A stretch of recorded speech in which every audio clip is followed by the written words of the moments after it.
Good morning. Ito na yung aking RC10 na tinamaan ng tamasok nung nakarang buwan. So, sa ngayon, yung mga yung iba lumabas na yung bunga. Kaya lang kung mapansin ninyo, meron na naman itong lumabas na ganito. Yan. Ito yung yan, meron na naman. Marami na. Yung challenge ngayon na paano yan mawala. Baka magpa-spray tayo bukas.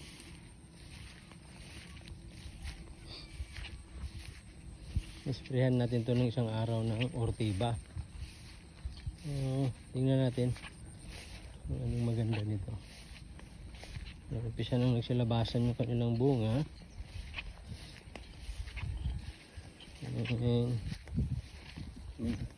Hopefully by next week siguro majority na to. May bunga na.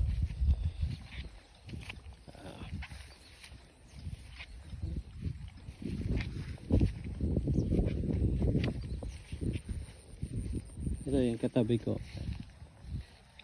Ito ang bunga. Ano to? Ramos tong variety nito. Ito naman. Ayan. Ito sa akin. Buti nag-ulan dito ang weekend. Kahit pa paano nalamigan nyo yung mga palay natin. Pero kapansin-pansin yung tinamaan talaga ng tamasok, talagang bansot. Ayan. Bansot, pero nagbubuntis naman siya. Parang tao din pala kahit maliit, nagbubuntis din. Sana lalabas yung bunga niya. Hanggang naman yung ano natin, para kahit pa paano makabawi tayo sa gastos.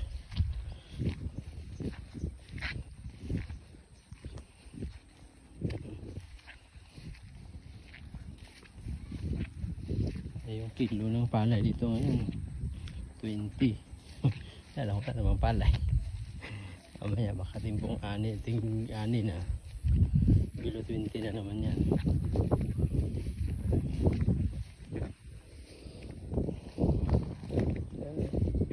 So ito yung isa dito sa yung sa katabi ko din. Yan. Medyo daming hindi na rin siguro na bisita to ng may-ari. Importante talaga hindi kayang araw-arawin na bisita. Puntahan nyo talaga yung palay, huwag lang iasa sa tao. Ngayon kasi dalawa yung area ko, every other day iniputan ko talaga. Sa kabila naman nag-ulan dito sa part sa Himamaylan noong weekend hanggang Monday. Sa kabila ko naman wala namang ulan. Ang kagandahan yung ulan doon sa bundok.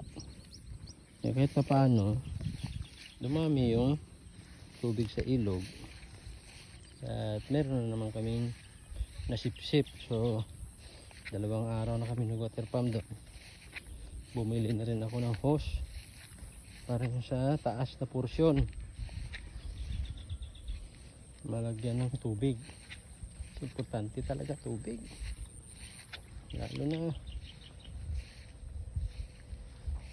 yung mga kapitbahay ko doon, nagkasakit na yung mga palay nila.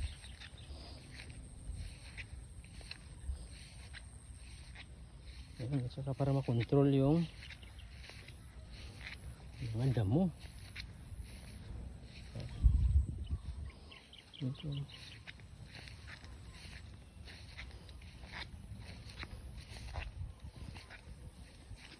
Ito. Itong status na palay ko. Ito yung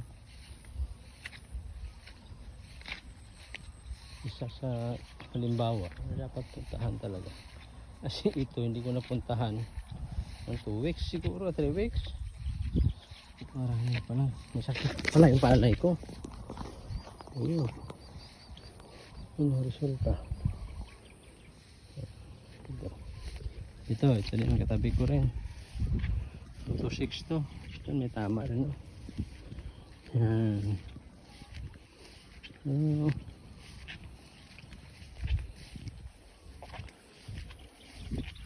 Dalawang ano na kami dito. Pangalawang crop na to this year. Meron talagang ano, sakit yung mga palay.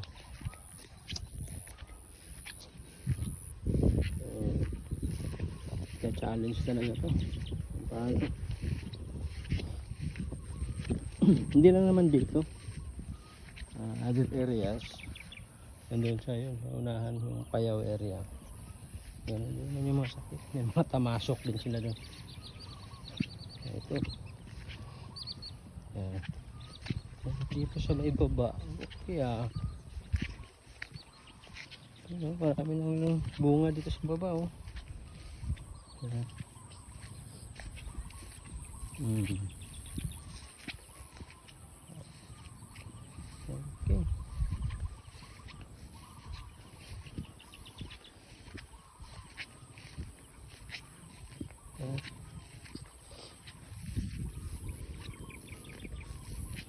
Kailangan natin mag-spray nito.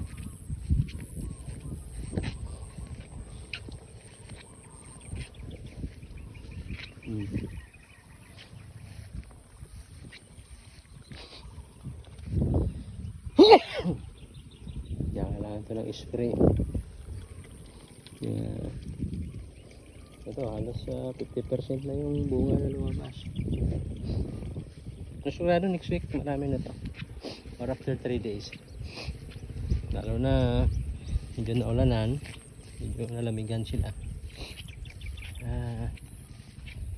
Kunting tiis na lang. Sana